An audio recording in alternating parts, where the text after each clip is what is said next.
Hey gang, I got an offer for you today from LinkedIn. As business to business marketers, your needs are unique. B2B buying cycles are long and your customers face incredibly complex decisions. Isn't it time you had a marketing platform built specifically for you? LinkedIn ads empower marketers with solutions for you and your customers. LinkedIn ads allow you to build the right relationships, drive results, and reach your customers in a respectful environment. On LinkedIn, you have direct access to build relationships with decision makers. Of the 875 million users on the network, 180 million are senior level executives. 10 million are C-level executives. You will also be able to drive results with targeting and measuring with their tools built specifically for B2B.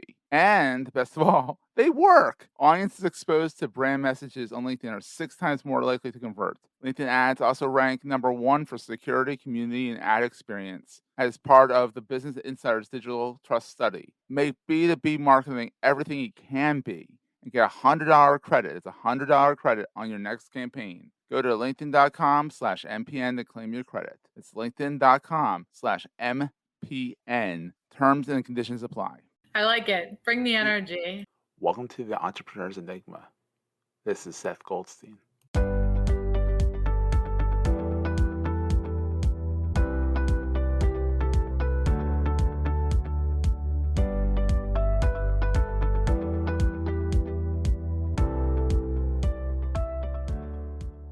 Hey, everybody. This is the first episode of Entrepreneur's Enigma where I have a guest. This is going to be very exciting. And none other than Chelsea Craig, who's an alumna of my alma mater, University of Delaware. She's a Blue Hen along with Go me. Blue Hens. Exactly. So I also learned that she was a b-ball player for the women's basketball team and that she's really tall.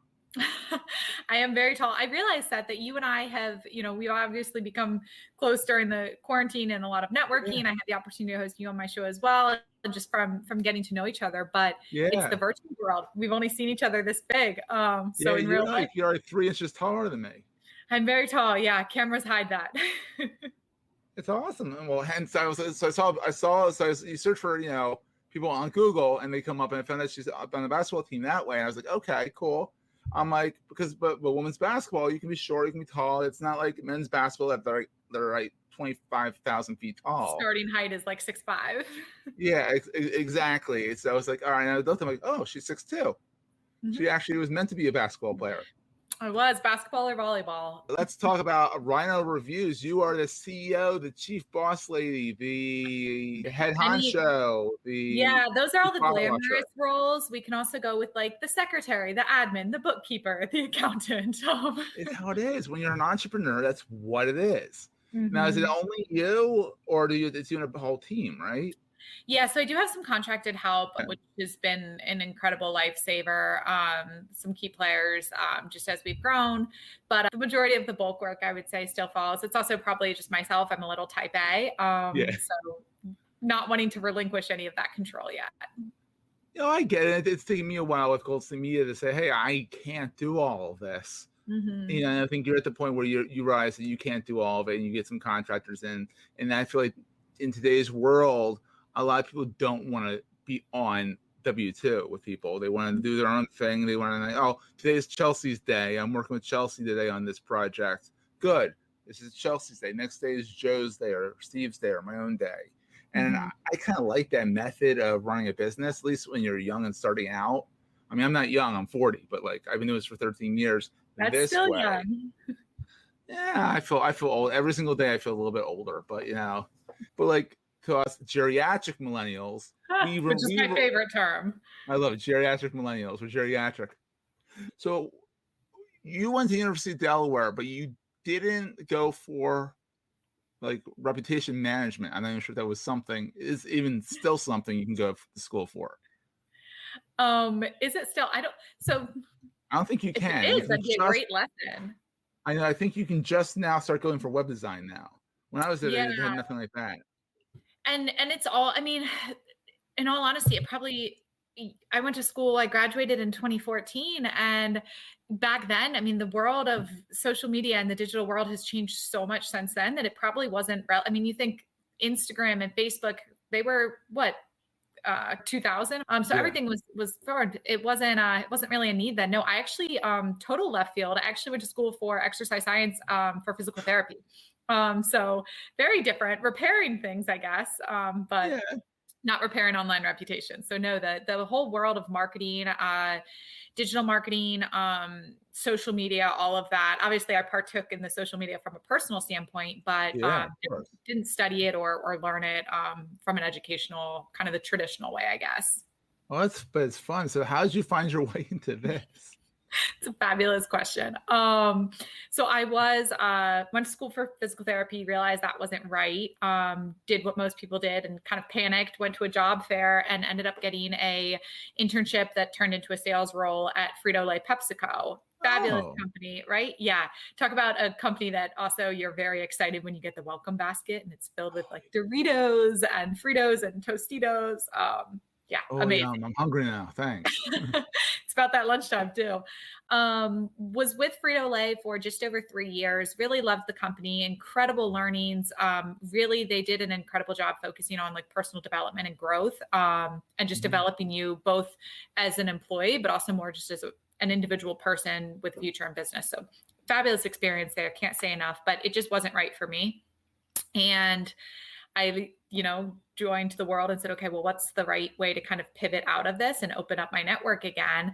So I'll do what most people do. For some reason, it's socially acceptable to go back and get more education, spend a large sum of money on further education without really the intent and knowing why I was doing it. So what I made me there, I studied for the GMAT, was accepted at Darden, and had the full intention to go get my MBA and try and figure out what I was going to do next.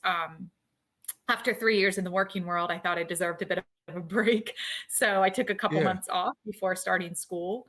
And during that time, really realized, okay, let's look at this opportunity cost. It's 2 years out of the job market. I was self-funding it. And if you are familiar with the cost of MBAs, it's a couple $100,000. So I was looking at some serious debt and not really knowing why I was kind of going down that route other than the ROI on it. Yeah. Exactly. Like, what am I doing? And during that time, I was helping out some friends with their businesses as I just had some free time, and ended up realizing they all individually had a couple of review and online reputation issues that I was just helping with. Realized I thought there might be an opportunity. There were solutions out there, but that there was some misalignment between the companies that were providing the solutions, the pricing they were offering, who they were offering it to, their target audience, and just thought, okay, I'll take a quarter of my MBA fund. Let's try it, invest it in myself, see if it works. If it doesn't, hopefully we can spin it and, still go back to school and maybe someone will hire me. And fortunately, 3 years later, here we are, still going strong. So it's working for the most part. That's awesome. And so 3 years into it and it's going strong, you usually say the first year is the toughest. And then there's the 5-year mark, which I've done twice. There's supposed to be a version 1, then got a job, got out of it, did another 5 years or more than that. Now I'm 13. I can't do math anyhow, but you're doing great work. I only hear the greatest things about Rhino Reviews and Thank you. Chelsea and your team. So for, let's say, because there's all these Z generation out there, they're all out there. They all kind of have, they have, we thought we had a bad rap as millennials. They have an even weirder rap, but a lot of them are coming out and just saying, I don't want to work for the man. I want to do my own thing. What kind of advice would you give the younger set who maybe didn't fall I feel like we both fell into entrepreneurship versus I want to be an entrepreneur. I'm going to go be an entrepreneur starting out. Like what kind of advice would you give them? Yeah, that's an interesting question. I definitely did not ever think that I would be having anything of my own. I, as you mentioned, play basketball. I'm very militant with my things. I am a great executor. Like I love a plan, a strategy. I love following someone's mission. So for me as a business owner, that's one of my challenges is making sure that I'm always with coaches because I'm not good at thinking of plans. I want to just do things and get things done. Give me a checklist and I'm the happiest person. So anyone that does like naturally say like, hey, I want to start a business or I want to do this. I have that entrepreneur spirit. I'm in so much awe and admiration. I think just being able to verbalize that's scary. It's vulnerable. So first of all, kudos there. But one thing I would highly suggest is like, It is so easy now to start something on the side, to get some type of like side hustle going on Mhm. with just everything online, that I can't stress that enough. You mentioned like your first year in business being the hardest. Oh While I god. feel like every year has been challenging, I think for us, my first year was really hard because I didn't I thought I knew what people were going to want. I thought I knew what customers want. We launched the business and I thought this is great. We're going to be an overnight success. And we couldn't have been more wrong. We Mhm. realized 8 months in, after really listening to customer and prospect feedback, what we were missing. And when we made that pivot, that's when the business took off. But had I, kind of really been figuring that out during software development, during other key kind of downtime, I could have saved a lot. So for anyone, what I mean Mhm. just by that is for anyone who is considering starting, start now. Fail fast, fail quickly, learn from it, pivot, move forward. But before jumping Mhm. into heat and investing it, make sure that like there's the need there, there's the audience there, you can learn things. But yeah, start now if you're thinking about it. There's never Yeah, a there's bad. always a side hustle, always a side hustle. I mean, get a Mhm. job with the man to pay the Yeah. bills and then do everything on the side. I mean, and it's kind of funny, like you said, like you said 3 years into it, you said like the first year or two were you had to pivot and change things. You know how many Mhm. times in 13 years I've pivoted and changed things? Like, I Yeah. mean, flew by the seat of my pants. I was a journalism major at Delaware. Mm. And I was a journalist for 6 years. And honestly, to this day, I'm still flying by the seat of my pants. 13 years at it, I'm like, oh, we need a process for that. I love Oh, that that would though, make 'cause some I more feel like sense. well, I feel like all of those experiences are unique too. And I mean, at the end of the day, say it about sales. At the end of the day, sales is sales. The product is interchangeable. Business is Hmm. kind of that way too. And we always laugh when I'm first onboarding clients, we'll try and walk them through our processes. And they say, well, our business is very unique. Every business is unique, but Yeah. 80% of all businesses are also the exact same. And so by you having all these amazing experiences and kind of different life journeys, I feel like that's what makes you now successful and makes everything, Goldstein Media, the success that it is, because you're able to pull upon all these different like unique Mm. pieces and come into something with fresh eyes, new eyes, different eyes, Mhm. than what everyone else is doing. Yeah, ironically, this was never supposed to be a 13-year journey.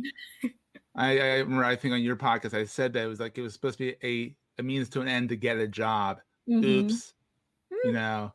Hey, it's working. That's all I Yeah. can say. But like, here's a question. I have these I ordered these pod decks from Pod Deck, and they're a bunch of interview questions. I was Oh, going through them, okay. and I was like, a lot of them were kind of like silly or not applicable to a business type podcast. But here's one: what would you do with an extra hour in the day? Oh, sleep. Um, That's what most people. I figured I'm curious. What would most people say? Probably sleep. Yeah. So I'm sure you experienced this during the pandemic. It really, this past year, working completely from home, I was always digital, but for some reason, I always did everything in person. All my clients were all local. I still did all my networking in person. Hmm. And being in the Philly area, anyone that's in 76 or, near that can understand driving is, I mean, probably any big city, but driving is just a headache. So when the pandemic happened, Oh I God. realized I was getting like 4 hours of my day back from just not commuting and being only virtual. But I Uh, can't figure out where those extra hours went because it didn't feel any extra. But yeah, I'd yeah, probably sleep. exactly.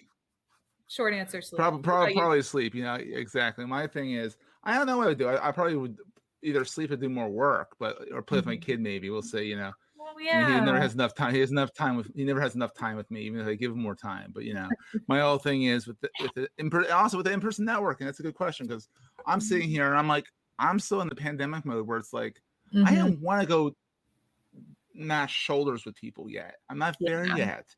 There's the whole Delta variant out right now, and I'm like, my kid's not vaccinated. I'm like, I don't think I'm ready. I've gone back to a co-working space, my co-working space, one Mhm. day a week. But it's like how's this whole pandemic experience changed? Have you been back in person to networking?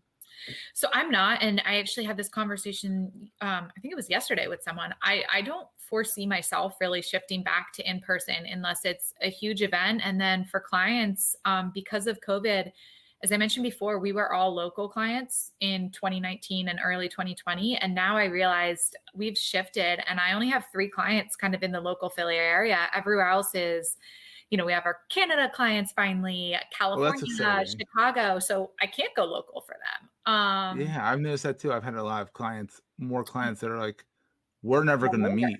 Yeah, well, it sounds terrible, but it's so efficient to not Mhm. meet in person. So we've kind of shifted. I've said we'll do quarterly meetings if we can in person. And then for networking, there's some fabulous groups out there. Shout out to Ben Hecht, Best of the Best. And I mean, there's too many to list, but he's But one. like on the table of four, that's where we met on Yep, Paradigm yep, yep, Marketing's yep. one. That's where we Vicky met. Hart. I love Vicky. Absolutely Oh, amazing. Vicky's a riot. Yeah, and as long as those groups continue networking virtually, I don't see myself shifting back. I mean, even that situation, that's a New Jersey style networking group. I wouldn't have ever been in that group prior, being in the King of Prussia area. But No, we're both Philly people. You're in King of Prussia. I'm in Doylestown, close to New Jersey, but like they're in exactly. North Jersey. And Yeah, I'm I'm not like, making that commute. I actually got a deal from that. It's a therapist from that group. She was in there one day. We talked, we hit it off. She's in North Jersey. I Okay. would never have gotten that client if it wasn't for Vicky. So thank you, Vicky. She's the But best. Oh my God. she's and talk about high energy and like bubbly and so much fun. And honestly, check out Table for Four. It's a Mm-hmm. great networking event for people to go out and meet people. Look, I met a fellow Blue Hen. It's local. Yeah. No, it's a So really how did you choose Delaware? Like, because I mean, you're from Maryland, right? Maryland area. Judging by yeah. your phone number, the area code. It is. I refuse, God, I don't know when I start claiming Philly as like home, but yeah, I mean, I moved out from Maryland in 2009 and God, that's longer than I want it to be. But I can't ever change my cell phone. That's like, that's core to who I am. So I'll have that 240 area code forever. Yeah, I've had my same phone number since sophomore year of college. Yeah, it's I just it's will who you not are. drop that number. I don't care No. how many spam calls I get. I will not lose that number.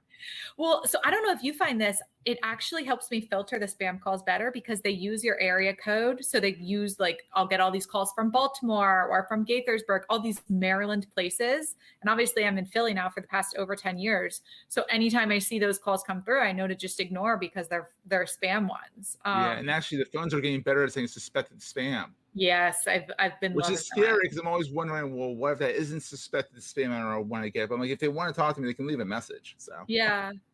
I fortunately, well, not that I know at least, because I guess maybe the person hasn't left a message, but I don't think that they've been incorrect. I normally search any unknown call, I silence it and then search it and go off of that on whether it's been like a reported phone number or if it's a real one.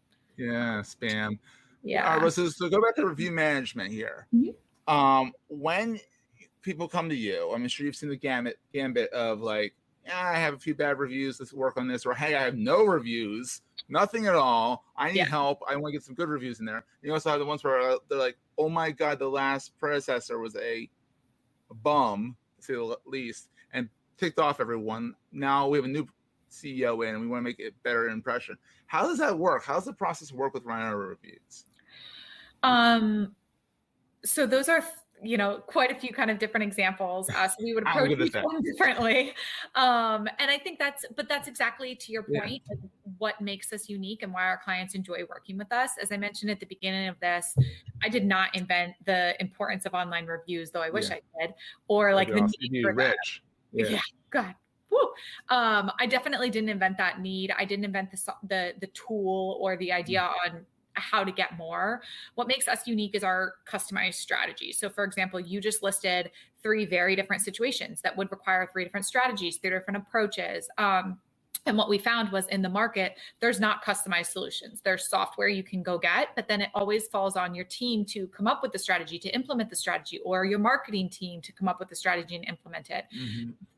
For clients themselves, the direct businesses, they don't have the time, the desire, or really the bandwidth, we find a lot of the time, to dedicate someone to this full time. If they did, they would have been doing it already. Marketing, it's kind of the same thing. When they're billing per hours or they're set on projects, I mean, I don't take offense to it. It's not worth their time. It's not worth their billable hours to spend on this, but it's an important solution and an important strategy that a lot of clients need. So that's where we're able to come in kind of with this hybrid approach, being really specialized, being the experts in this kind of true niche industry. We come up with a customized solution based off of Hey, where is your reputation right now? Where's your competition's reputation? What industry are you in? Because that affects a lot of things as well, like regulations. For example, if you're in the medical industry, what you can and can't say in review responses so that you're not violating HIPAA, or maybe you're in the financial Oh, industry. HIPAA! I hate HIPAA. Oh. Oh, it's awful. Half the time when people say, "Can you talk?" Yes, you can talk to my wife. Don't Yeah, just talk to my wife. Like I've heard. seriously, like I I get why it's understand why there, yes, that's exactly what I was saying too. but it's annoying. As a journalist, it was annoying too. Is the person still alive after the car crash? Or we can't tell you. I'm like, thank you. So, Mhm. so you customize everything Mhm. for people, which is very unique. I mean, there's yaks out there that we're gonna leave them alone. I'm not a fan, but there's other small companies out there that do reviews somewhat, and they have their own little gimmick that they do stuff. But you don't really have a gimmick. You do things customized. Yeah. And so, I mean, as you mentioned, there are other solutions. And what that looks like is it's the software, it's the tools that we provide you with as well. But what our difference is, it's the done for you service. It's the personalization. And especially in today's environment, it's really risky to have any feature that's speaking on behalf of your brand, that's responding to reviews or responding or watching, to have it be some automated process. I mean, we don't need to get into politics here and all this, But basically it's not terrifying. Yeah. everything that went on. Like, you want a live person with a pulse of your business, with a pulse of the conversation that's happening about you online, to raise red flags, to respond to green ones, to really just handle it. So that's the kind of peace of mind that we provide our clients. We're providing the tools and we're growing it, but we're also acting, speaking, and watching on behalf of your brand online. But again, That's it's not awesome. canned, it's all personal, it's real. That's great. I mean, and because I know, like, I have clients, that I've tried to get you in front of at times and stuff like that, and they've been like, "Oh, we're using this software." I'm like, "You should talk to Chelsea." Like, we're in a commitment for a year. I'm like, "Well, then you should talk to Chelsea when you're out of that commitment," that kind of thing. Because it's just like it's such a complex space. You would think that someone writes your review, you say thank you, but you're out in the world. I miss I miss them. I don't respond to them right away. Half the time, I didn't even know you put a review up about me. It's like, because you're busy in your business doing what you're good at, and hiring for the rest, and that's what you got to Yeah. do. So that's great. So tell people about your podcast, Reputation Matters. That's really cool. Very well produced. Good, Thank you. very jazzy intro, which is good. I really like it. Thanks. And shout out, I mean, if anyone listening wants to check out a great episode, I had Seth on the show. So really entertaining episode, super high energy. Oh my gosh, the range and conversations that we talked about too. I think you and I hit on the most topics to date. Woohoo! Yeah, really exciting episode. But the show is, what I like about it is the majority of the time we're interviewing agency owners such as yourself and getting their kind of take on both reputation management and then the unique strategies that they've put in place. One thing that I really love is I use the definition a lot. If you were to ask someone what's their definition of small business, it's so wide. And I feel like it's that way with reputation management. So I love starting the show, just getting this industry's take on, hey, what does reputation management mean? And it's often shaped by experiences that they've had with clients.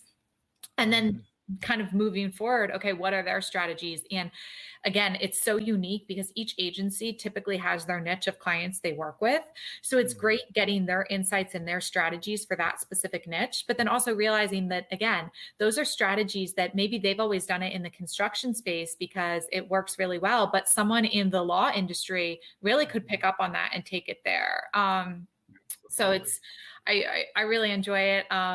Great opportunity again, also just to talk with really engaging, incredible people such as yourself. But yeah, highly recommend checking it out. We're on any platform that you listen to your podcast, download, give us 5 stars if we deserve it. Give us a rating. You deserve it. They're always good. I really enjoy them. You're very, you got a good bedside manner, and I enjoy it. Take it from some guy who's been doing podcasts for a little too long. But so all right, so where can people find you online? Where are you most active? So people want to interact with you. Yeah, we are most active by far on LinkedIn. It's a great way to engage with just anyone and everyone. But yeah, so if you want to either just get more tips, our podcasts are published every Tuesday on LinkedIn at around 12 o'clock. But otherwise, that's where we put up tips, updates on Google My Business, because those updates are fast and fierce. So you can make sure to follow us on there. But yeah, I would say LinkedIn, our website, if you want to reach us directly or just learn a little bit more. But those are the two platforms where we're kind of most participative. So it's rhino-reviews.com. Correct. I haven't figured out how to put that on the live stream here. So. Oh, no worries. No worries. There's gotta be. I think I could figure it out. I'll figure it out some other time. But definitely, Chelsea, this has been so much fun. Thank you for being the first interview on Entrepreneurs Enigma. Because before this, it was just me rambling into the phone, not sure what the heck I was going to do with this. Because digital marketing dives on a hiatus until October or November. I mean, we'll have you on that as well because that's very relevant to your industry as well. But thank you for being on. This is so much fun. Of and course, live streamed it. Right? Yes, very fun. Awesome.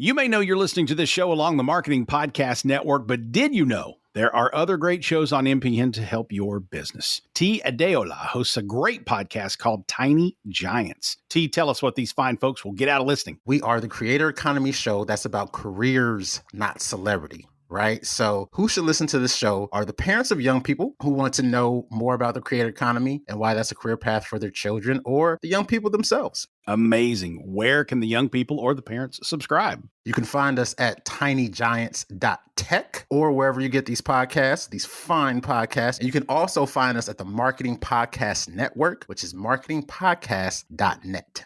You heard him. Go subscribe. This podcast is heard along the Marketing Podcast Network. For more great marketing podcasts, visit marketingpodcasts.net.